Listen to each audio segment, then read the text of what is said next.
Hey folks, Russell Babbitt here, and welcome to As Far as I Can Tell, number 12. We are going to chop it up with my good friend Brett Sailors regarding the Mandela Effect and more. Good to have you, Brett. How you doing? Hey, Russell, doing great, man. Thanks for having me. Absolutely, my pleasure. So, Brett, can you tell us a little bit about yourself? Sure. I am a real estate agent out of Dallas, Texas. Truth seeker.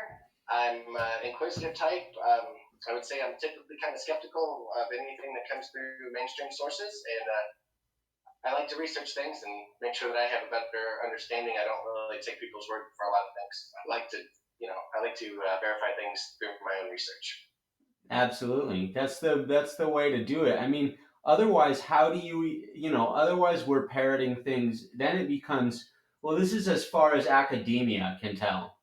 Well, I mean, if we don't see, what can we tell from looking at what academia has to say, that doesn't, all these appeals to authority are, that always went right in one ear and out the other to me. We have to be able to Yeah, substantiate things. it's funny. I was talking to a buddy of mine not long ago, and we were talking about how I did well in school, but I was always kind of a wise ass, and I didn't really do my homework very often, but I was able to just always do decently. But I think we had something in common, which was not a real disdain for the teachers, but just didn't believe a lot of what they were saying. Just something felt a little bit off about it. Something felt like they were either purposely boring or just teaching me shit that really didn't matter or stuff that wouldn't really be useful for me later in life.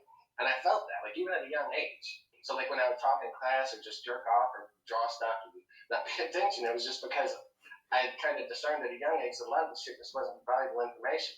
And I'd be better off daydreaming than listening to some stupid ass teacher drone on about something. Discernment. Discernment. What are you drinking there? You got a white claw on your right paw? I do. This is a delightful mango White Claw. And I'll tell you something, Russell. I don't know if you've tried these. I get a bad rap because of these, but they have two different 12 packs, right? So 8 flavors now. It's fantastic. Oh, You quite tried? I've tried them and I like them.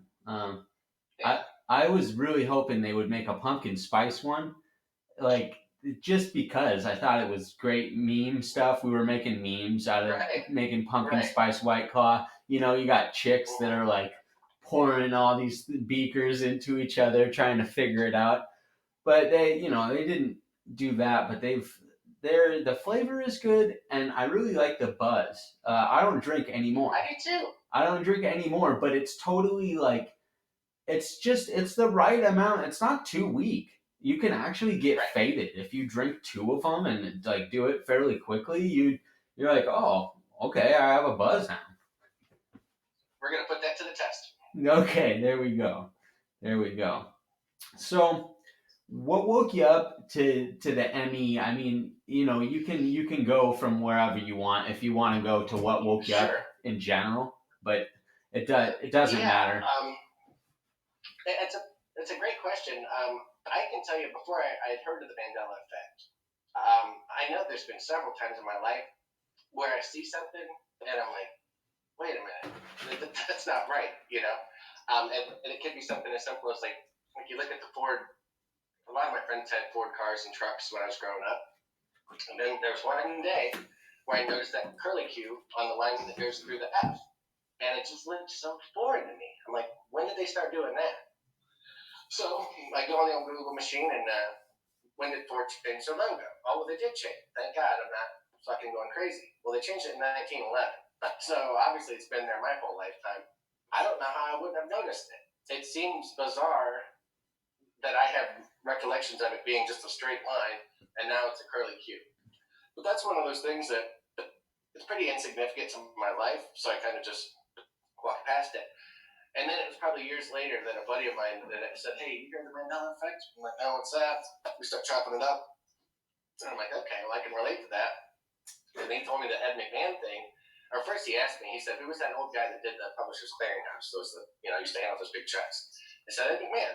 He says, "Yeah, right." He said, "Yeah." He's like, "How sure are you?" I said, "100%." And he's like, "Well, 100% he did." It's total bullshit. So go online, and now, sure enough, he never did. And that's when I was like, what? Not that it's important, definite memory. And I think my mind, despite all my recreational drug use, is pretty solid. Like I feel like I've Me got too. a good memory and good recall and things, and that's just a memory, you know. Like there's a lot of, you know, like you be in the car and you haven't heard a song in 10 years, but man, you sing every word to it. Yeah. You know, sometimes our brains just pick up trivial stuff, but it locks it in, you know. And And Ed McMahon is locked in my mind, and to tell me anything other than that, just I can't explain it. And I've asked countless Uber drivers that same question, and everyone always says that McMahon. I don't prompt them. You know, I'll say, "Who's the guy that used to hand out those big checks?" That older fella, and everyone always knows who that is. So, I mean, at least they're over like 35. So yeah, that's a strange thing that we all remember it wrong. I don't buy that.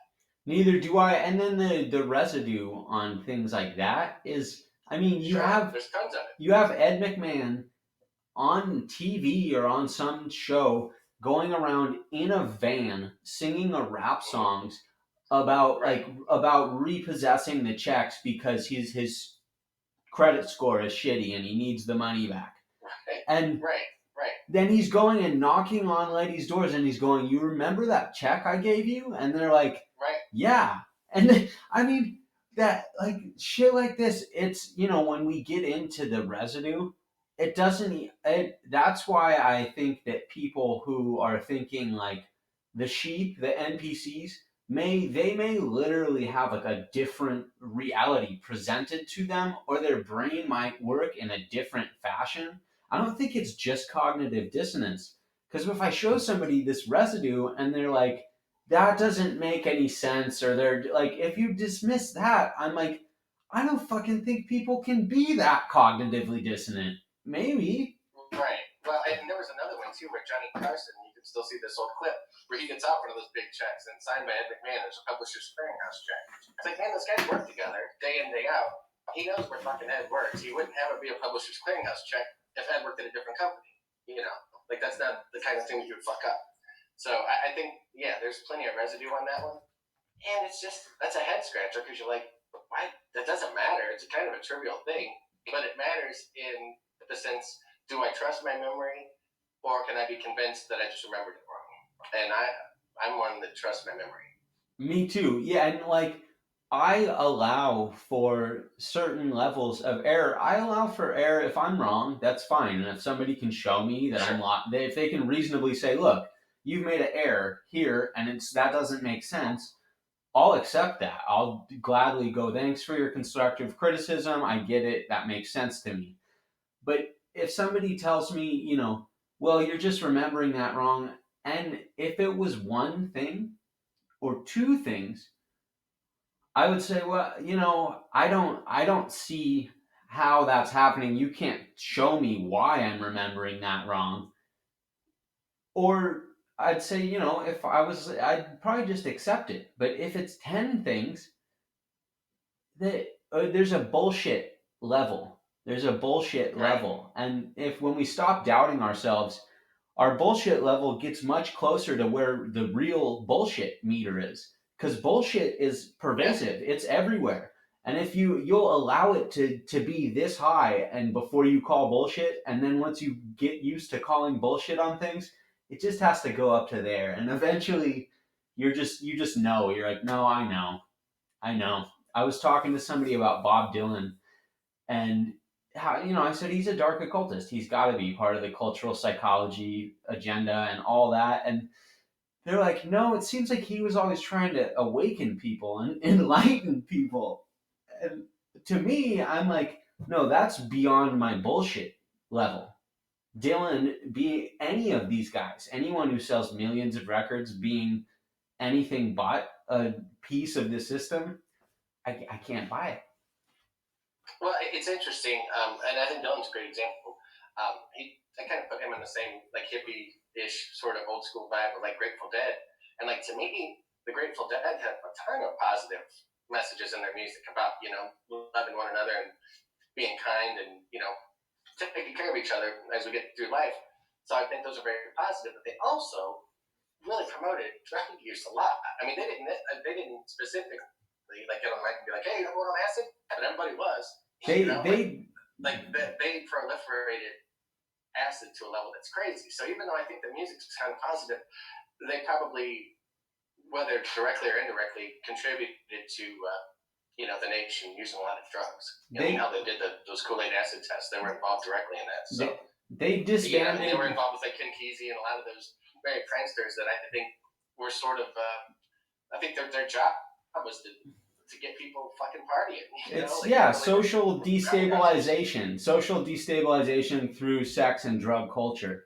Like right. if you look at what was going on at that time, you had millions of hippies that were, for the most part, they smoked a lot of grass and they were taking LSD and stuff, but they weren't like straight hedonist drug addicts, and they were all protesting the Vietnam War. There was a lot of them that were highly educated, all types of stuff. Then you had the Black Panthers, and all of these people were in Washington, D.C., and in the black communities, and they were changing everything. They were like not taking shit from the cops. The Black Panthers were And moving. they were militant. Right. They were moving towards a sovereign lifestyle. And then the dead came in, and it was just like, hey, you guys, do you guys want some of this acid? And I mean, for better or worse, I have taken a ton of LSD. I thought it was really fun. Now I think it's kind of synthetic, and it's hard to get anything useful from these digital psychedelics. It's still fun, but it, like, if you look at what that happened at the end of the 60s, it was like boom, here's a bunch of acid, and then everything just got fucked off. All the social progress just completely unwound into a big drunken sexual acid orgy. Yeah, and those were the boomers. So they kind of, I think that they were more in line or in lockstep with their parents, and then once that hit, they kind of went off course and got a little bit loco. And then each generation since then has been, had their own set of issues and stuff. And I think parenting has probably gotten worse and worse each generation. Although, I mean, that's kind of a judgmental thing to say, and I don't have anything to back that up. Other than the fact that I feel like we're giving up more and more control to the state. My parents, if they were told, like my dad, he's a man's man. If they would told him, hey, your sons must have vaccination or they're not allowed to come to school, he'd be like, fuck you, they're going to school then. Just because he's not the type to like to be told what to do. And I think back then people had principles and convictions, and it was a lot harder to trick them into, bullying them into do dumb shit.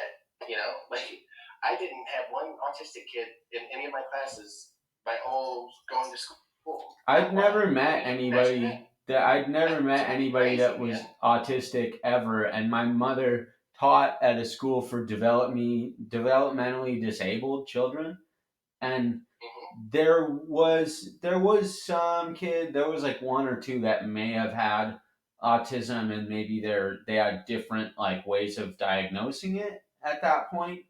Yeah. But that it was like now, they don't have they have schools for autistic children because there's so many of them, and there's, if you go and interact with young people, it's not just our generation had a lot of autistic people, in the past 20 years, people that were children have had more. But if you talk to kids that are like 12 or something, it's a lot of them seem to be have a social temperament that's not well adjusted, and they seem to maybe have some like emotional distancing issues. I mean, kind of putting a fine point on this is I think back in the day, it's a combination of two things. The system didn't have the balls it has now, and people were more sovereign back then. You know what I mean? Like, we have a mutual teacher friend, and I think she said that 90% of her students were taking some sort of medication. There was no one on fucking medication when I was in school. Maybe by the time I was in high school, there might have been a couple people that maybe had depression or some shit. But it wasn't widespread. Like, it was strange to put your kids on drugs. Other than like reefer and shit like that. But reefer, that sounds like an old man. But it was strange. But nowadays, I can remember my own nephew, who's a brilliant kid, but his mom wanted to put him on antidepressants when he was like 8 years old. And luckily, my brother had the sense to be like, absolutely fucking not. But it's one of those things where, one of her friends tells, "Oh, Johnny's He was having a hard time with the floor, so we put on these pills, and now he's doing better. Maybe you should think about having your son do it. I think that's how it works. And then eventually, you're the weirdo if your kid isn't on some sort of fucking drugs. Like, hey, well, my kid's got a lot of energy. I should put him on Ritalin. On No, speed, he's got yeah, a on lot of fucking speed. energy because he's a little boy and needs full piss and vinegar. That's how we are. That's how we're wired. Let's Back then, give him. people just knew how to handle it, and now it's like, think your kid's a hater, put him on drugs. Right. It's like let's give him That meth. used to be how it was. Like let's give him meth, that gives you permanent, irreversible neurological brain damage. If you do meth one time, because here's how meth works. A lot of people don't understand. They understand that it makes you feel really good, and they understand, a similar thing about cocaine. And cocaine can make you feel really good. It can flood a ton of dopamine, but meth, you get amounts of dopamine which are perverse. They're far, far larger. Like one little hit off the meth pipe, or a little half of a tenth of a gram, that if you snort it, is going to give you 10 times as much dopamine as an orgasm. So God made us, I think. I don't know that. I don't think it was Yahweh, but God, the creator, right? He made us to have a cap of dopamine. He was like, there's some things that feel pretty good. Cheeseburger is half of an orgasm. Right. Cheeseburger is half of an orgasm. You get 2 cheeseburgers worth of dopamine for each orgasm. You get 10 orgasms worth of dopamine for each fucking hit off the crank pipe. It's like, dude, you don't want kids to do that. You don't. It's bad. No, and you know what? I mean, it's funny, like you're talking about, like the retard side of me is like, I fucking like to have 10 hits of dopamine right now. But realistically, if you had someone that was trustworthy that would speak honestly, they'd say, well, the get back is that your brain's not going to naturally produce that shit anymore. So for this, maybe a couple months of you getting off and having a blast being a meth head, eventually you're going to fuck your system up to the point to where you're not going to be normal anymore. And when you get the cheeseburger, it doesn't do anything. Like nothing gets you off unless you're doing this kind of dumb shit that you can't sustain a normal life if you're going to do that all the time. And I think, people need a more honest drug talk. I mean, we got a fucking cop coming into school with their program. I don't know if they're still doing that when you were in school, but just say no. I'm like, that's the dumbest fucking thing. It didn't curb anyone from drug use. I mean, if anything, like that's where I heard about some shit. Like I would have never even known about some things had it not been for that program. And having the cop present it, I think a lot of people already just have a disdain for the law, or it could have been presented by someone that maybe wouldn't have been so confrontational, or you know what I mean? Well, if your parents, you don't like to have people kind of talking down to you. You're like, fuck off. Yeah, if your parents are anything like mine, like I just went to Dare, and then I thought, well, my parents don't use drugs, but I was like, they don't like the police either, and then the police are in here saying that they're gonna put people in prison for using these drugs, and I was like, I don't fucking know. I instantly didn't trust these people. And then they show you, dude, the videos they show you of LSD trips are like, it's like animated, and there's a bunch of like crazy cartoon stuff, and I'm like, dude, I don't care if that's the devil. Like, there's a cartoon. You're living in a cartoon. You're showing children a cartoon world. Well, it's like those old propaganda things about reefer madness. You ever see those? Where smokes a joint, then he just turns into a fucking maniac. Yeah. And they would actually say that he smoked marijuana, and you're gonna end up raping somebody or jumping off a fucking building, or just ridiculous claims that once you smoked weed for the first time and you realize it's not, it's like that person has no more credibility. I mean, they give up their credibility immediately when they start acting like marijuana is the worst thing, or cannabis, I should say, is the worst thing known to man. Because, by the time I was a junior high, I had already been high before. And I knew that wasn't true. So, once they tried... They kind of let the cat out of the bag in terms of them being liars. They landed their program for men to say Russell. I'd like to get that on record. What's that? What do you want to get on record? Oh, that I blame the DARE program for my drug use? Well, me too, dude. So here, let's get back to some ME stuff. What Right on. what direction? Not what direction is the swastika, like a square like this, or is it a diamond? Is it at 45 degrees, or is it just like a flag? Does I that mean, make like when I pictured it, I always picture it like, square. That like on a flag. That's what I right? picture it. Yeah, and now it's Yeah. on the flag, but it's rotated sideways, so it's like this. Um, so I just that one I don't have that much experience with it, but I do. I've looked at a lot of like wartime flags. A variety of different. Something's weird. There's a little bit of a lag all of a sudden. Did you catch that? Yeah, I did. It comes in and out though. Is it better now?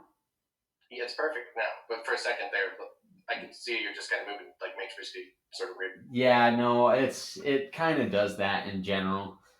Okay, cool. We'll start to interrupt. No, Yeah, that's just fine. as far as the swastika goes, so I didn't realize that like Hindu culture and other.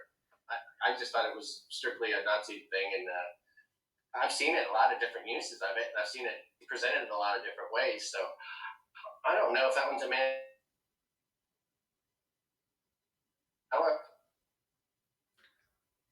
Just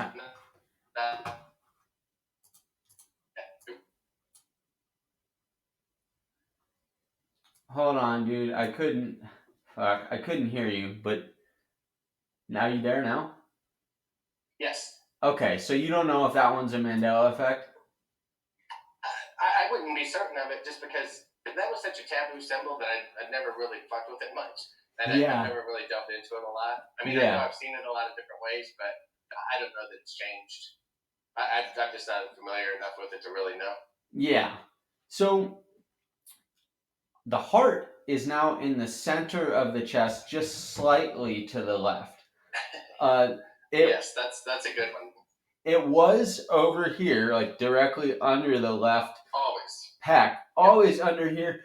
I thought I was having a heart attack one time, and I went into the doctor and I said, am I having a heart attack? My chest hurts really bad right here, and it's this like stinging kind of sharp pain. And then he felt it, and he was like, "No, that's directly above your heart." And it was like over here. He was like, directly above your heart, you have muscles in between your ribs that are flexing and they're like bound up. And he was like, then it pulls on that and puts tension in that area. It'll feel like you're having a heart attack. But I remember, I mean, it was so far over here that there's no way. It's not where the heart is now. It's like right here. It's Yeah, center it looks like mass. it's in the middle of your chest almost. And I think about from the time I played like TV football and they or did the Pledge of Allegiance. I think they started making us do that when we were probably first grade or kindergarten. I mean, hand over your heart, and everyone did it over their left, like right above your left breast. I mean, that's the heart. No one did it in the center. Why wouldn't they tell us? They said put your hand over your heart. Now that you're being indoctrinated by saying this pledge, um, yeah, why didn't they teach us where our heart was? That seems awful strange. And I've seen videos of doctors that seemed surprised at it moving as well. There was a chiropractor, and I don't recall what his name was, but I used to watch him from time to time, and he was calling out a lot of things. Like there's a bone behind the eye that didn't used to be there, as I recall, and as he recalled, and several different anatomical changes that are very strange. And people they'll say, but Brett, Russell, you guys aren't doctors. Like, how would you know? What qualifies you to speak on this? Well, how about this one, you fucking silly assholes? Kidneys are now under the ribs. Does anybody remember boxing? I'm not even a fan of sports or boxing. Anyone remember the term kidney shot? It used to be you could lose, I think you would lose the fight. If you punch somebody in the kidneys were in your back, in your lower back. And wasn't that a thing? Oh, hold on. I can't hear you. Okay. Oh, now I can. Wasn't that a thing? As soon as you started talking about you were fiddling around, going to show me something, it locked up, and I never saw what you were going to after that. Okay. Well, kidney shot. Kidney shot. Is that, you remember that from boxing? Oh yeah, of course. So if the kidneys were in the lower back and that was a thing, why is it now that there's never been a kidney shot? There is no penalty for punching someone in the kidneys. And you know why? Because your kidneys are under your ribs now. They're like right here in your stomach. Yeah, yeah. I mean, That's a strange thing. It doesn't make any sense. That's one of those ones.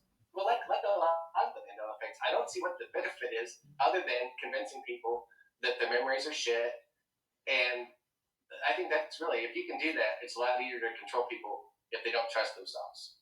And the more you make people feel like the things that they think they know, they really don't know, I think it becomes easier and easier to pull one over on us, or convince us that we need someone in a lab coat to tell us what's what because we can't even remember where our organs are at. yeah, totally, totally. Now, the liver is, I believe, higher up to the left and larger. I don't know because I'm not too experienced with the liver. Do you know anything about that? Not really that. I apologize, I can't remember the fellow's name, but he was a chiropractor, and he's got a bunch of videos, or at least he used to. He might have found out, but he used to show these charts, like the ones that we'd see in health class, of like the human body where all the organs were. And then he would show like a new one, and then he would show the way he remembered it. And always the way he remembered it was the way I was taught it in school. But the way they're being taught in school now isn't the way I was taught. So it seems like whoever's going to school right now and learning health class about where the kidneys are and the liver and stuff, they're learning what supposedly always has been, but not what you or I would call as effect. Absolutely. So, So that's a strange thing. what do we think these are? I mean, because it seems, and I've heard this said by people that know a lot more about biology and anatomy than I do, that most of these changes appear to be for the good. Like they protect us from injury. Uh, Sure. they keep us from like straining. We're more flexible, is something I've heard from many people that are athletes in the ME Yeah. community. So It's interesting. Have you ever heard anyone talk in terms of they felt like they got an upgrade, or maybe you'll be like meditating or even just waking up from a good night's sleep and something feels different. Like you feel like you either or even like I sun gaze, and sometimes after sun gazing, if I do it particularly long, 5 or 10 minutes, sometimes I'll feel like that night when I'm laying on the bed that something happens, that I'm accepting some sort of information or processing some sort of information. Now I don't know if that could manifest in the physical, like perhaps my heart used to be here and it's ventured to here. I don't know. I mean, that's one concept, is that perhaps these changes happen, like everything's fluid, and these things happen in real time. And as we accept that that's where my heart is, well, then if I think it, then that's where it is. I don't know. I don't have the answer, obviously, but I do have some theories that I think are interesting to chop up. But I don't know. It's funny. well, I sun gaze too, and Oh, good. I think sun gazing is something that's really beneficial. I'm glad that you brought it up because I've been doing it now for just a month or so, maybe a little bit more, Mm-hmm. and Sure. I'll do it sometimes even at like 10 or 11. I know you're supposed to do it like right when the sun rises, but then I just Yeah, like look the at first hour they recommend. the edges of it then. But in the morning, once you get used to it, you can stare at the sun. Like at least Oh yeah. I can. It doesn't like really hurt your eyes once you get used to it, but you have to do it I slowly. agree. Well, and the funny thing, and I've described this before, but you're looking at the sun, it's that ball, it's a perfect ball. And after you lock on for maybe 10 seconds, it just goes, and now there's the ball, but now there's a circle around it. So it's just funny when that happens. You're like, holy shit, like sun's been above me my whole life. I never knew if I looked at it long enough, I would see that. And then if you look at it long enough, you'll see circles. You can actually see like what you draw as a child, like you draw the sun rays. That's what that is. But you can actually see it with your own naked eye if you look at it. And I think it's funny that we're told don't look at the sun, you'll go blind. But yet, I mean, there's people that are documented sun gazers that have done this for 30 years and their vision's perfect. So, and I think that getting vitamin D is important. It's beneficial to us. I think if you look at the ingredients of most sunscreen, it's fucking toxic products. You know, I mean, there's heavy metals and shit that you're spraying on yourself. And then you're going to go outside, so you're going to sweat. Your pores are going to open up. You're going to take in that fucking funky, toxic, heavy metals. Things just aren't what they seem. You know, like maybe the sun's the better option rather than spray on a bunch of aluminum and bullshit. Maybe you're better off to, you know, maybe you get a little sunburn, but that's not a big deal. You know, it's probably the lesser of the two evils, I suspect. As do I. Products you can use like coconut oil and stuff that will serve as sunscreen without all that poisoning yourself. Right. It's when the cure is worse than the problem or the symptoms that then you run into all these issues, because if something's curative, like it's possible it will have side effects, but most of the medicines that we take it's not, the side effects are actually the primary effects. And the primary effect then causes, as a result or as a partial result, it causes an alleviation of the symptoms. But it's, most of these things are doing something it's not curative, it's not restorative, puts us further off. Well, and you know, here's a funny one to think about, and it's a simple one, probably the most common. Our bodies are built perfectly. Like our immune systems are the dope. You know, I mean, there was a lot of skill that crafted us. You know, our bodies know what to do instinctively. So you get a little bug, you know, a little flu bug, let's say, not Wuhan flu, but just like a traditional flu bug, and your body's going to create a fever. You know, you're going to go up to over 100, but it's going to kill the funk. That's what it's there for. Now, we're taught in our Scoofy society, our big pharma society, we'll take some aspirin to reduce your fever. Well, reducing my fever might make me feel better in the short term, but now I'm not killing the funk that's in me. So I'm elongating my sickness because I'm masking the symptoms. You know, your body left to its own devices can cure itself from damn near anything. You know, especially if you treat it right and, you know, you eat well and you do things to fuel yourself. I mean, our immune systems are fucking top notch.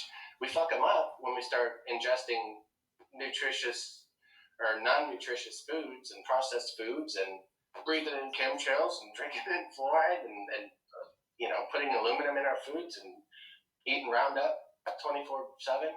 I mean, Roundup is basically in everything. Like I've read it's in fucking tampons and stuff. I mean, you can't get away from that shit. So I mean, we're constantly being poisoned, and I think if we were in a utopian society where we weren't, I bet our immune systems would probably cure damn near anything. We would require very little medicine, if any. I think our medicine would be strictly based on diet. We might require also very little food. Honestly, like I think if you I think if you're really healthy and you get a lot of sunshine, it actually, like, you know, it depends on how much like physical activity you're doing, but I feel like when I eat less, like 1 or 2 meals a day, I feel healthier. I just You are. Your body has a chance to. So much of our body mechanics are constantly dealing with digestion issues that they don't have time to fix the other stuff. You know, like if you only eat 1 meal a day, your body has say 12 hours to fix all the other shit. You know, but I was always told, not always, but like in recent years, probably within the last 10 years, I've heard if you're an athlete, you should eat like 7-10 times a day. You know, constantly stoking that engine. Well, that's the exact stupidest thing you could tell somebody. I mean, you're giving their body no time that they're not basically working on digestion. You know, I lived in a building called the Mondrian when I first moved to Dallas. It was a really nice high rise, and I was on the 21st floor, and on the 17th floor was this athlete named Herschel Walker. He was a world class athlete. He was in the Olympics and he played professional football, and the dude was just a monster, right? I mean, he's retired at the time I met him, so he was probably in his late 40s, early 50s, but just jacked, man. I mean, he looked like He-Man or something. And he was well known for just being a badass athlete, but he also used to do like 1,000 push-ups and 1,000 sit-ups every day. And I saw an interview with him years ago, and this is long before I knew about fasting. And he said that he has a little bit of bone broth in the evening, and there's some days he doesn't eat at all. And I thought, how is this jacked up guy so big and he doesn't hardly eat? I couldn't comprehend it. But yet, I don't think the guy's a liar, so I don't know, man. I think our body's capable of doing a lot. Yeah, some people say that, there was a point at which people just ate sunshine. I don't know about that. That sounds a little bit Crystal Griffin, hippie, I yoga. did see, I saw that. You ever see that Eat the Sun documentary? No. There's a guy, he's a Middle Eastern fella. I can't remember his name, I apologize, but he was at a university, I believe in Canada, for 47 days under observation, and he didn't eat a thing. All he did was sundays. So he was allowed to have water and black coffee and I forget what else, but he didn't eat anything for 47 days. And they checked his vitals every day, and he was just as healthy on day 48 as he was when he got there. So that guy could be an anomaly and just a total freak of nature, or maybe not. Like I think I'm into epigenetics and stuff like that, and I read a lot of the Dr. Joe Dispenza books. And there's been cases of someone gets diagnosed with cancer and they die, and it turns out they didn't have cancer. So really, they weren't sick. They had no reason to die, but the person was so distraught and fucked up thinking that they were dying and that they died.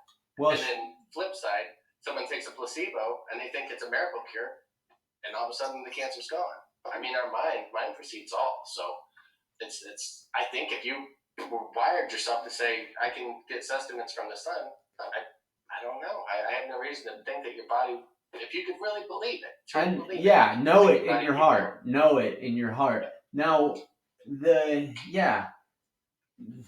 I forgot what I was going to say, but we'll move on.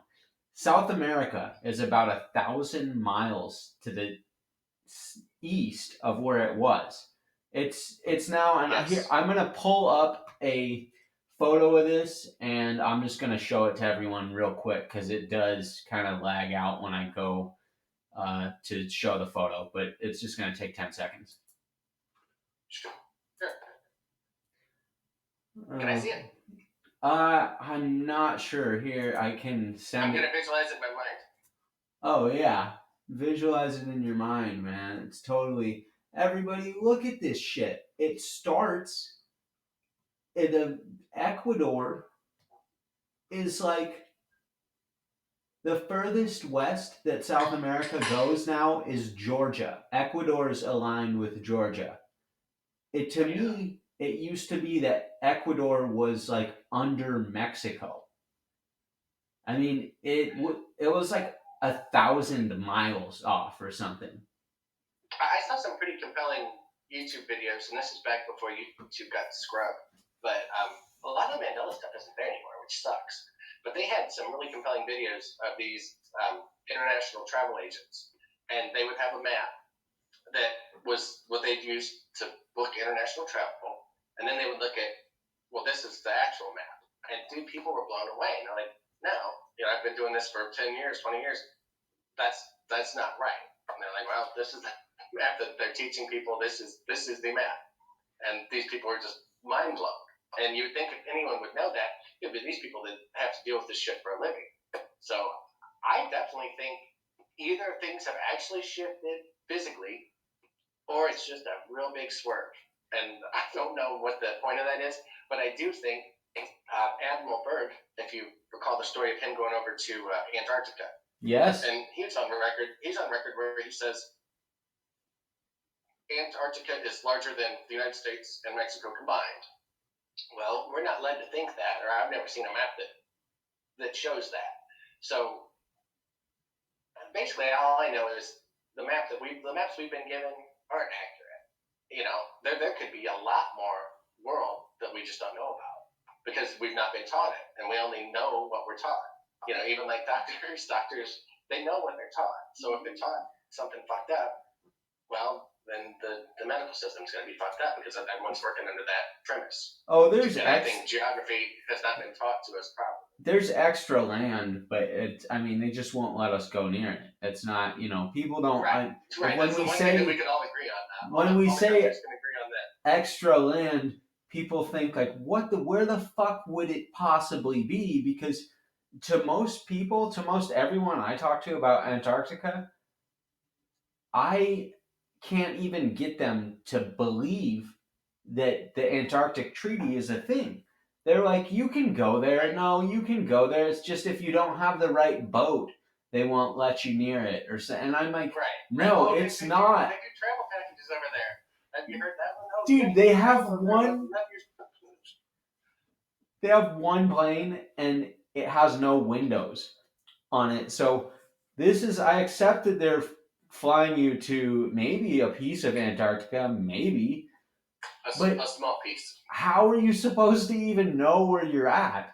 And then what are you supposed to garner from that? It's not like they're taking you and showing you like, here, we're gonna go on an expedition together to the furthest point out. Like if there Right. wasn't extra shit out there that we're not supposed to get our hands on, there is no, they would be making a ton of money off it. They'd be fucking doing something. They'd at least go, you guys want to come out here and see the edge of the earth which doesn't exist?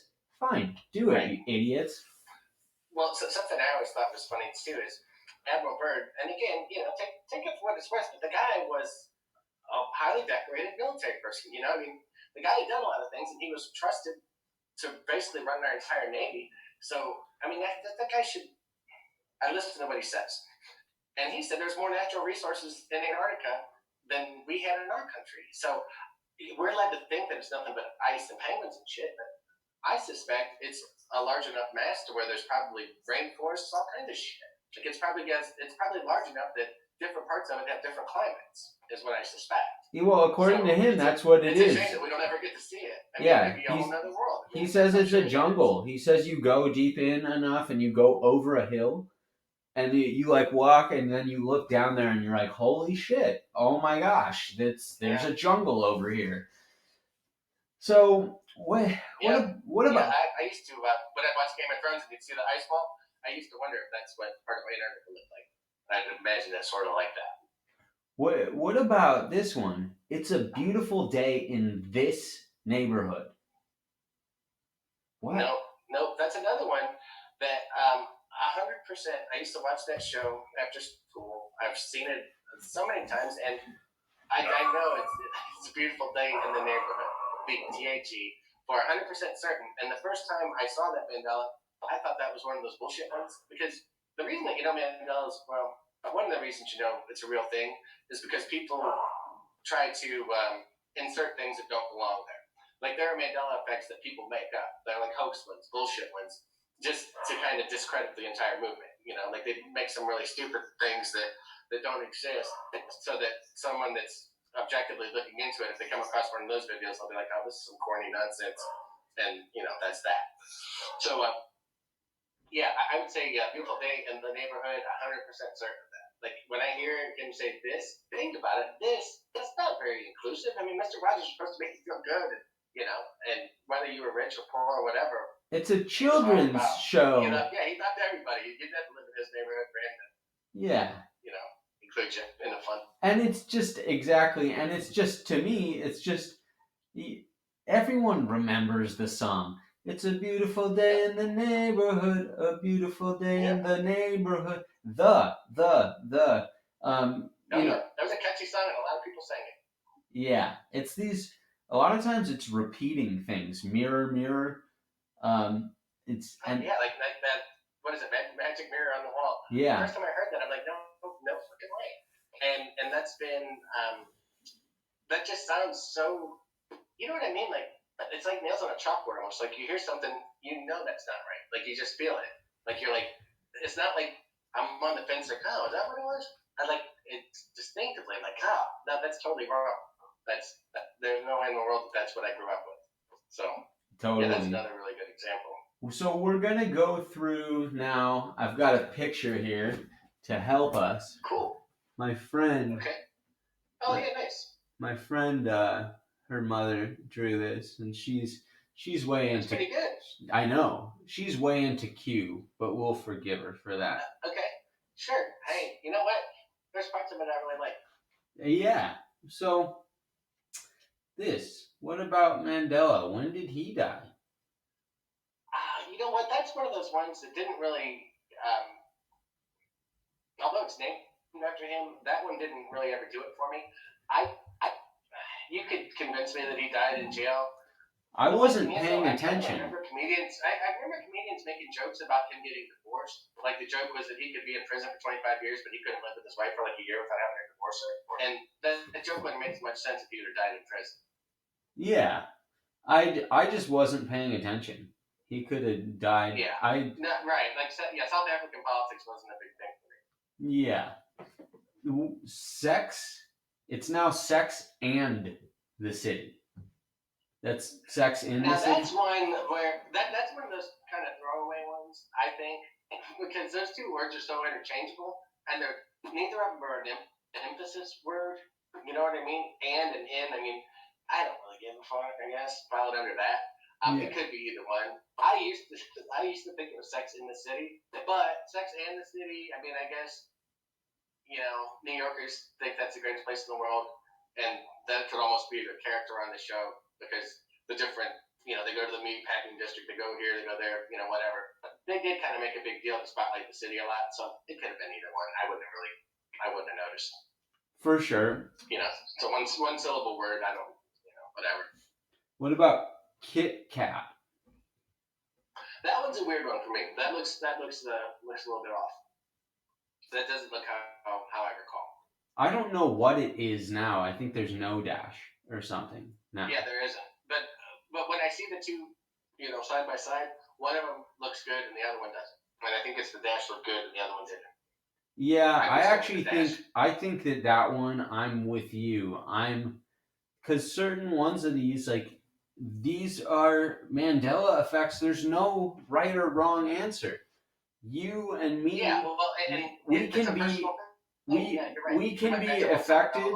We can be affected and agree on all of them, but then on Kit Kat, it can legitimately be my experience that I've never seen the one without the dash, and that the only one that feels right to me is with the dash, and you could be the other way around, and it doesn't, like, these things don't. Most conspiracies you can either be right or wrong on. It's like either you fucking understand the earth is flat or you don't. Dude, you can think, if you think just one of these are real, you're Mandela affected. It's too late. That's right. Yeah, no, I mean, if any of those are different, then yeah, you have to ask yourself, how the hell did that happen? What about Jiffy peanut butter? Jiffy or Jif? That's one of those ones where I think of an ad campaign where it was Choosy Moms Choose Jif. So that's the new one. And I remember that there was also Skippy peanut butter. So I can see how maybe people like morphed those two things together. But I don't know. I mean, it might have been Jiffy. I don't think that we ever got that brand. So that's not a big one for me. But I do remember there was an ad campaign that said Choosy Moms Choose Jif, not Jiffy. Why are the slippers on here? I'm familiar that the Tin Man now has a pistol. And a gun. Yeah, which is fucking stupid. That doesn't even look right. I mean, that's such a G-rated movie. Now he's got a piece. Like, wait. Dude, he's just carrying a gun around, and he's the most unlikely character.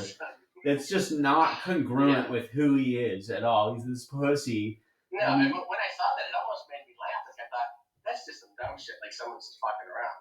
And, yeah, to think that that's part of the movie now, I'm like, wow. That doesn't fit my recollection whatsoever. Febreze. Those slippers, that's interesting. I don't know if that's, was that supposed to be like, There is some, I'm going to look up this. Is it Cinderella? Is that the chick? No, it's Dorothy. Dorothy. Dorothy. Oh, is it There's No Place Like Home? Is that what it is? I think she still says that. Or I don't think we're in Kansas anymore, or some shit like that.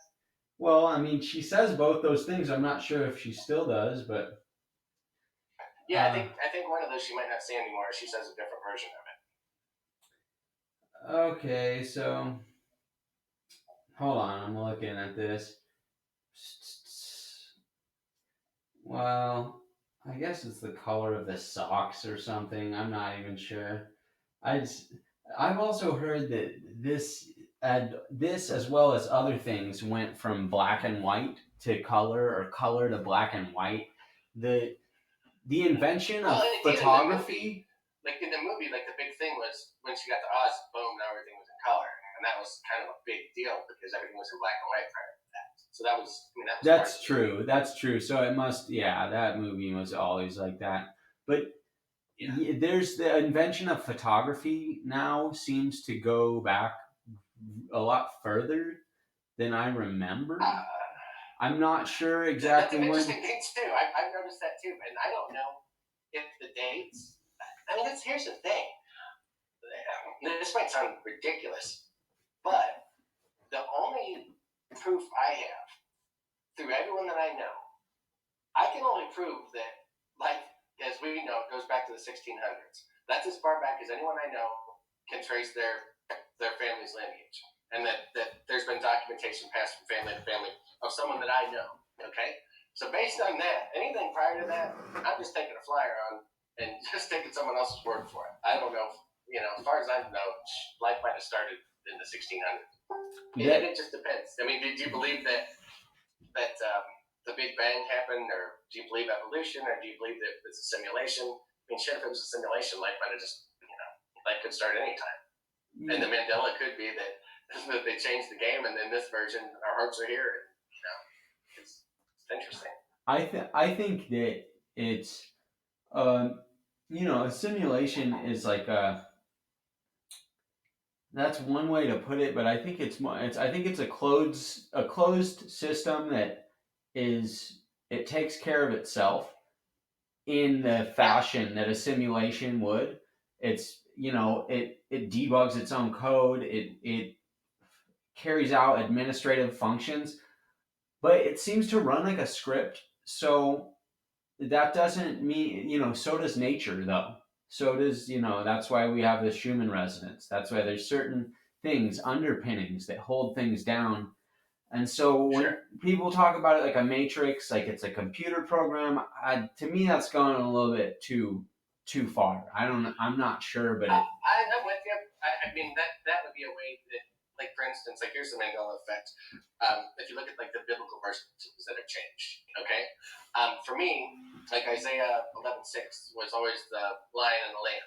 And right. now it's the wolf and the lamb. Well, when I saw that, that was one of those things. Again, nails on chalkboard. I'm like, no, that's just not, no way. And if you ever went to, like, a county fair, or say, like, a parade that came through your town, and you go to the carnival afterwards, I can remember distinctly, like, the thing where you pop the balloons. There would always be a picture of a lion and a lamb, and they'd have that Bible verse. It's like, well, why would they? Why would I remember that if it never was a lion and a lamb? It was a wolf and a lamb. You know what I mean? And why And would when there be I asked a lot of people that, and no one has ever said wolf and lamb. No why one ever says that. why would they And I mean, be I've got people cross that know the Bible really well, and when I show them, they're like, "What?" why And then would they're like, "Well, there's other versions of it." But, well, if none of us had that other version, what the fuck? Like, if my Bible has wolf in it, but I wasn't taught that, and I never heard that until just a couple of years ago. So if we all had Bibles that said wolf, why did none of us think that sounds right? why would grandmas be cross stitching the lion and the lamb like grandmas like your They get a big fucking tattoo of it. like your grandmother doesn't fucking know how to read the Bible. Like she was just like, Exactly. oh, it's the wolf, but I'm just gonna make a lion. No, man, Right. we're trying Well, to like, impress. the dude gets a big back piece of a lion and a lamb. It's like, oh fuck, dude, sorry, it should have been a wolf. You'd be like, all right, we're gonna have to kill you now. That's hilarious. So yeah, that's one I was just talking with my mom this morning about. She admits, it's supposed to be the lion and the lamb. My mom knows the Earth is flat. When I told her that the Earth was flat, she said it always seemed like it was. Yeah. That's what Well, it. did you ever see that video with Dave Weiss recently where he interviews that older lady? She's like 100 and something, and 102. she talks about how when she was in school they taught the Earth was flat, Mm-hmm. and I thought I'll be damned. But you know what? I don't know if it's flat or not. What I do know is that the curvature that is presented to us is provably wrong. And even though people have been proving it wrong for the last 20 years, they still haven't adjusted their model to give us something that works. we can prove that what we're taught in school as of today is nonsense. So I just extend that. If you're going to lie to me about that, then I'll just assume the whole heliocentric model is bullshit. I never did understand gravity, and having Neil deGrasse Tyson try to explain it, and he's the fucking mouthpiece. I'm more confused after he gets done explaining it than I was before. Me too. Like, I don't think you can explain it. Like, that one don't pass the sniff test, unfortunately. So I think, yeah, if I drop this Wet Claw, it'll hit the ground, but I don't attribute that to gravity. I attribute it to, I'm not sure what, but the electrostatic force is part of it. Now, there's not a way for me to know it's flat, but this is what I tell people. It's probably flat. It appears to be flat. The observable evidence that I've seen shows that it's either flat or dang close to it, or it's possible that it's convex and we cannot verify that in any way, because the convex kids, man, those guys, they don't piss me off, but they go way over my head with their bullshit, because what they're saying is that it's convex, but there's no way you could ever tell with a camera or anything like that, because it curves up to meet your eye. So you can't. Yeah, I've heard a lot of stuff that makes my head hurt. I think Eric Dubay, if you watch, he's got like a 6-hour video, and I don't know how in the world I did it, but I've watched the whole thing. And I'll tell you what, man, there's a lot of proofs there that are just really hard to shoot down. And I like the fact that he was talking to like city planners and engineers and talking about laying down a railroad system. They don't account for a fucking curvature, you know? Or like when someone's designing a roller coaster, they don't account for that kind of shit. And I don't know, man. Like, you think if every so often, you know, there's a dip, especially like a railroad that goes on, you know, multi-state railroads, if there actually is a curvature, why the hell don't they account for it? Like, that makes no sense to me whatsoever. Engineers. You know? I mean, you think they'd have to account for it. I wouldn't think it would be optional. And my buddy was a flight instructor for years, and he was a commercial pilot, and he's convinced that the Earth is flat. He's like, you know, he's been thousands and thousands of hours in the sky, and he's never seen a curve. I mean, there's people like my brother that will swear they've seen the curve before, and I'm like, dude, you're looking at a fucking fisheye window. Everything looks like a curve, you know? Absolutely. And then engineers, I find, I've talked to a lot of flat Earth folks that have positions in engineering, or people that do even machining or construction or any kind of civic works, like city plan, anyone that's ever built a bridge. When I explain to them that the people who build the longest bridges in the entire world don't account for any curvature, they're like, yeah. What? They're like, and then they'll think about it. And the thing about flat Earth, or about, you know, just the whole heliocentric hoax, is you think about it, and then it'll, like, when somebody told me the Earth was flat, it didn't take me long to be okay with it, but it fucking screwed me up at first. And I was like, man, what would I do if I was a geodetic surveyor and someone told me this, and I had this experience that I thought debunked it, but actually all it does is confirm it? Well, you know something that I always thought was funny is my parents took us to Cape Canaveral when we were young. And I've got a picture of me and my brother, and we've got an astronaut spacesuit behind us, and we thought that was the shit. And I always, even as a kid, would see those takeoffs, and they always curve before they're too high. Like, how the fuck is it gonna ever get into outer space when it looks like it's already starting to take off? And I always wondered about that. And you know, my brother would be like, "Oh no, the rocket's gonna kick in, and it'll shoot back up." But they never do a direct shot to where you ever see that happen. So you take it all on a fucking blind leap of faith. I think the motherfuckers go up and it's right back down in the ocean. And my theory is that was the Bermuda Triangle, and that's why people were told to stay out of that area, because that's probably where the bulk of the fucking things ended up. Oh, for sure. So. There's definitely, there's something to the rocket graveyards idea. Okay, so let's get a little bit into these are the big picture questions here in terms of the ME. Sure. what causes All right. the ME is, and here's some just thoughts. You know, you don't have to pick any of these, but Okay. All right. retrocausality, which would be to explain to people that's the our current actions affecting the past, or did the bad guys literally do they literally have the power to change time? Because I think that they're trying to take credit for something which is a function of the place we live in. If they could do this and had the technology to manipulate time in this fashion, wouldn't they make a much larger changes? Yeah, that's interesting. Well, it's like this. Like this is a really kind of a high level question. Because you're like, okay, I think that we can agree. We're both higher minded individuals, and we've done a lot of research.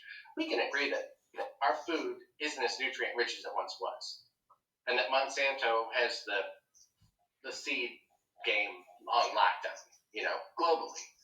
And they have now bred these, let's just say a tomato, down to the point to where it is not nearly as good for you as it was a generation ago or 50, 60 years ago, right? So they've made our food, they've engineered it so that it's not as nutrient rich as it once was. Chemtrails, we see that shit all the time. And there's a lot of things where I'm like, well, if they're poisoning us, if they fucking hate us that bad, why don't they just kill us? Or I mean, really, if we're just useless eaters, why don't they just run us all and kill us? Well, maybe it's because there's too many of us. That could be. That it would just be an overwhelming task, and they wouldn't have the manpower to deal with that many bodies. You know what I mean? That could very well be the answer to that question. But I guess where I was going with that is it just seems funny that there's some sort of a cosmic law or karmic law that says you can fuck with us up to a point, but you can't just outright murder us. Like Crow used to say that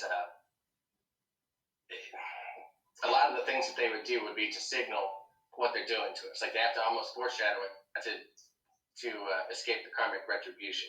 Like you can't just put a bear trap out in the woods or you're liable for it. Now if you put up a sign that says don't trespass and then someone gets hit, well then that's on them because you warned. That's So I don't know. I mean, it's one of those things that maybe there's only so much they can do. They can't make a huge sweeping change. They can fuck with things, incrementally, a little bit here, a little bit there, but maybe there's a higher power that says, there's only so much of this nonsense that you're going to be able to do before you get the big payback. Is there retrocausality going on, do you think, or is it some technological steered it's thing? Possible. I think it's possible. I mean, that one kind of makes sense to me, but fuck, I don't know, man. That's a really far out concept, but we can't prove it. We can't prove it. It's just a gut feeling, right. Yeah, exactly. I mean, I've heard of crazier shit. I mean, that one doesn't totally, like, if you told me that you felt that in your heart and soul, I wouldn't think less of you. Like, I think that makes as much sense as a lot of stuff. Mm-hmm. Matter of fact, I'll go as far to say I think it makes more sense than to think that CERN has some shit to do with it.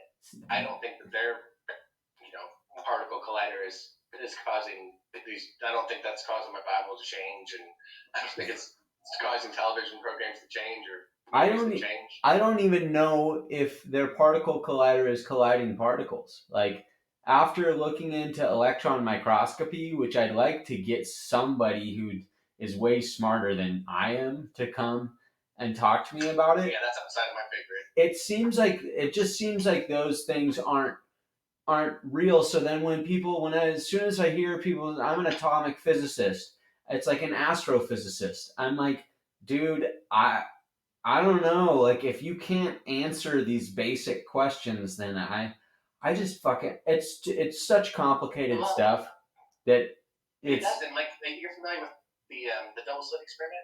Yeah.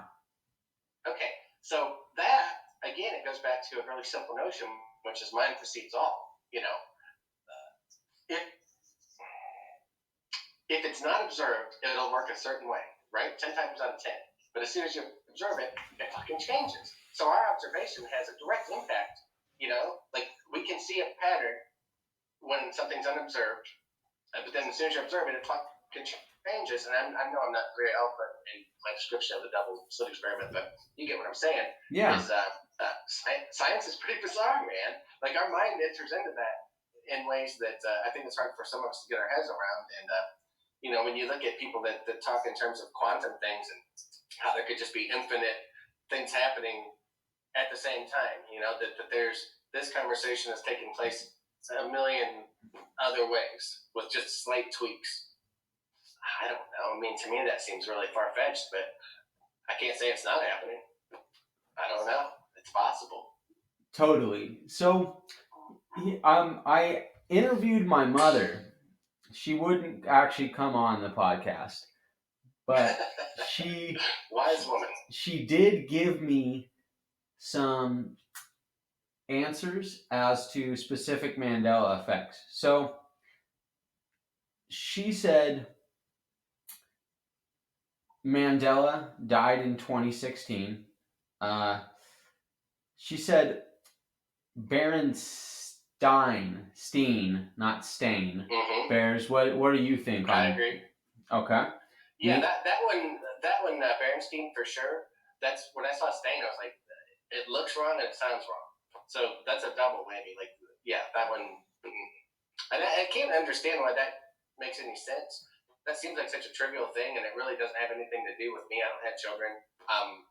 I never really read those books, but I was familiar with those books, and I did student teaching and stuff, so I was around kids. And I've seen those books enough to know, like, when I saw Stain instead of Steen, I was like, nah, that ain't right. Apparently it is, but that's not how I remember it. Totally. So, interview with a vampire. It's a, not the, as far as mom's concerned. I'm the same way. Here's the thing. Yeah, that sounds right to me, but that's one of those ones where, you know, it could be either way. I never read the books, I just saw the movie, so I'm done with it. Well, that one so much. I've never read the books, but I thought it was a fantastic movie when I was young. And the book is about Louis. Now, but it's called Interview with a Vampire. If there was a vampire in that, it was Lestat. Lestat was the fucking baller. He was... Sure. No, that's the main you think. Yeah, it's whatever. It's I think it might be about Lestat, and so it's weird that whoever it is that it's about, the book wouldn't be a vampire. He's the vampire. It's pretty clearly like if you're thinking of the character, you're like, huh, it just doesn't sound like... It'd be like making a movie about a king and you called it like one of the soldiers. You'd just be like, dude, I thought that was the king, bro.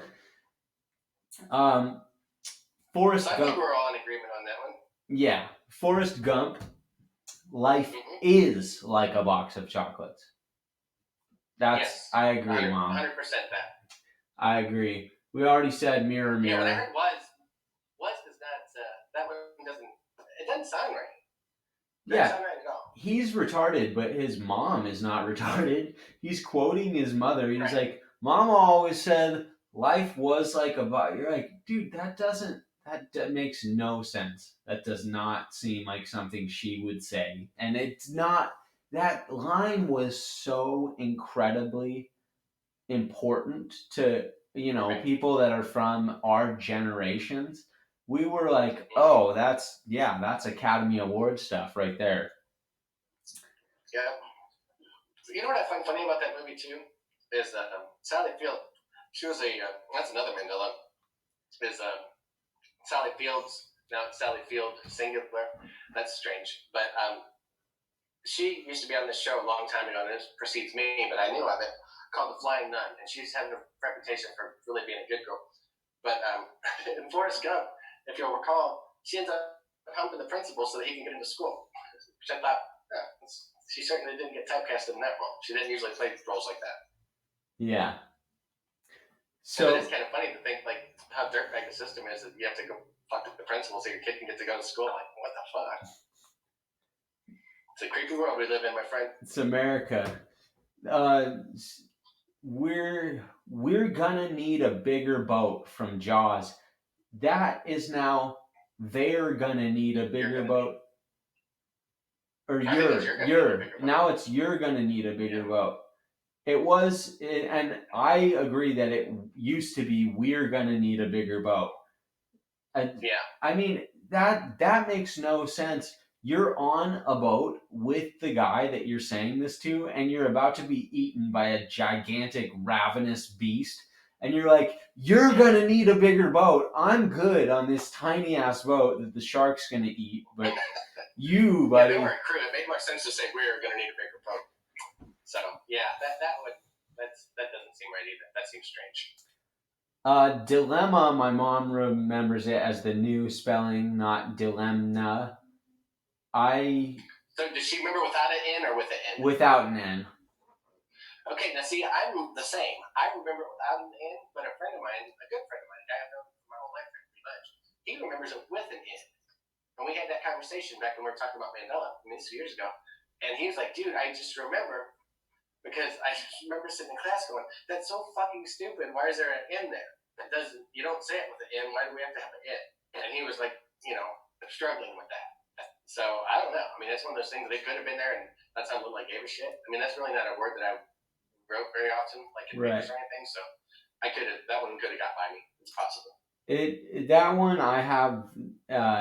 I have no memory of the N, but I do now. I've heard it enough that that's one of the ones where I'm kind of on the fence. Yeah, the people that do remember it seem to remember it pretty good. They do. The people that remember it seem to have a pretty vivid memory. And I've heard teachers talk about it, so a lot of those people that are professionals in the industries, I usually defer to them. Now, ET phone home is, I don't know what it now. It's ET home phone. I think. Home phone, yeah. Like that doesn't seem right at all. But I watched the clip. Actually, just kind of bothered up a little bit prior to this, and the setup is, he does the finger thing and he says home phone, but then the little boy says ET phone home, and then Drew Barrymore's cute little ass like ET phone home. So the two kids say it the way I remember it. So I could see how I could have got that mixed up. But I always thought ET said ET phone home, and I remember just kids on the playground, ET phone home. So I don't know. That's kind of strange. Dude, we used to say that all the time. Me and my friends just joking around. Right. Yeah. I mean, I feel like phone home is how I remember it, but God, I was a kid. Like I was a little kid when that came out, so I'm not sure. Yeah. What about Febreze? That's a good one. It's one of those ones, man, where like it looks weird to me now, but at the same time, it never made a big enough impression on me to where I would go to the mat for it. I mean, yeah, I don't know. I'm not certain. That one, I don't really have a big opinion on that. Yeah, so my mom was FEBREEZE, and now I think it's FAB. That makes sense because it makes sense because like a breeze, I mean, yeah. I get that, but again, whatever. It could be either way. Right. What about this? No, beam me up, Scotty has now never been said on Star Trek. That's very bizarre. I mean, because that is something that was lampooned, and I'm sure SNL has 5 different episodes where they said that. They do. With different people being the guest hosts playing Captain Kirk. So I don't know, man. It seems weird, but then again, there used to be an old show called I Love Lucy, and she was married to this Cuban dude, right? Good-looking guy named Desi Arnaz. One of his biggest catchphrases was, "Lucy, you got some explaining to do." Oh yeah. Spoke broken English, but you got some explaining to do, like, because she'd always be fucking up and getting into hijinks. Well, he never says that now, and that was like his big catchphrase. And apparently, it's not in any of the episodes. Everyone just pulled that out of thin air somehow. Dude, I would go ask my grandma if she didn't already think I'm just insane. Just because I'd rather make memes about Trump than like socialist Bernie. My grandma thinks I'm a fucking Satanist.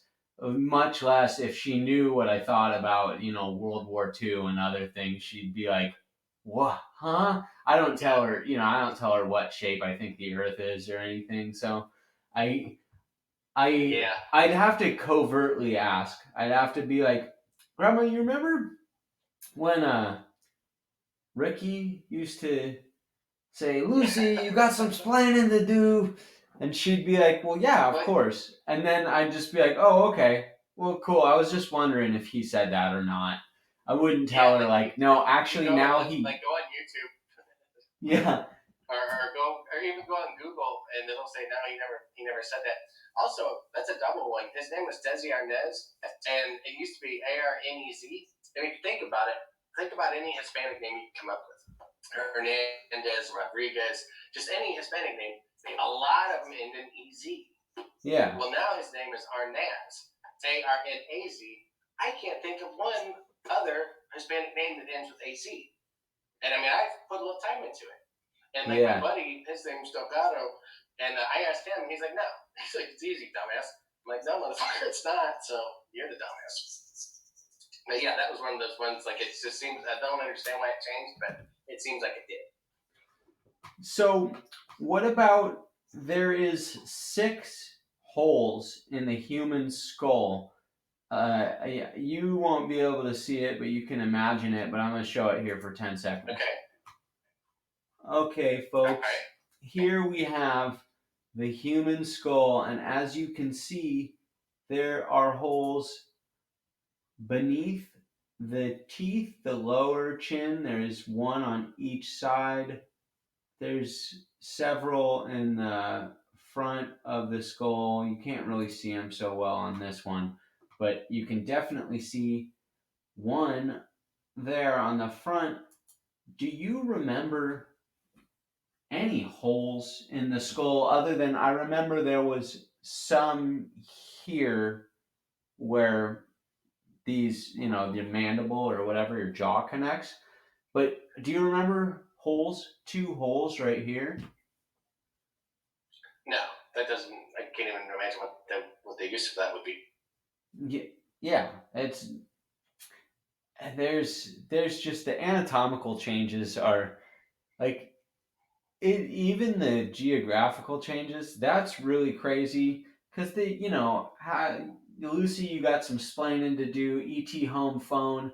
I can handle that and not start to be like, what the fuck is going on? Seriously, because I've scratched my head a lot about the Mandela effect more than I have about other conspiracies because I just go, what the? How is our fucking organs rearranging? Like, Yeah, how does that work? I wonder if it was. that's a supernatural one, really. If you think about it, like if you believe that the Bible has changed, well, there's no way that we believe that someone climbed into everyone's window across the world and manually swapped out the Bible. So it wouldn't make sense. I mean, that's impossible. Beyond belief, that's impossible. So we have to believe that somehow something could just magically, I mean, it would take some form of magic to change words on a page in everyone's Bible across the globe, or across the world, I should say, across this world. So yeah, I mean, if you believe Mandela, then you basically are conceding that there is some sort of a supernatural element to life that can take something that we knew one way and change it to something entirely different. Or you can just be like every other asshole and be like, oh, I guess I remembered it wrong. But I Yeah, don't accept that. yeah, yeah, folks. I encourage you to don't defeat yourself. Give yourself enough credit to trust your own memory. And yes, we can always be wrong. It's okay to err. It's okay, but it's for me personally, it's not okay to just bow down to others that because they can show me a Snopes article or because they can tell me all these reasons why the experts say I couldn't be right. I don't think we should admit to being wrong about something unless we're actually wrong. And that's as people don't like that. People don't like powerful people. They don't like when you're like, no, I know when I'm right, and in this case I'm right. And people are like, then they look at, even though they do the same, they throw Bill Nye at you, who is like the most fucking Right. megalomaniacal asshole ever. Yeah, well, I mean, just a couple things to sort of piggyback on that. Think about this. We remember Barack Obama. He had 2 terms. The hope and change guy. Man, we drunk strike the shit out of so many countries. I mean, had done the most drone strikes ever up until that point. I think Trump's probably keeping pace with that, if not beating it.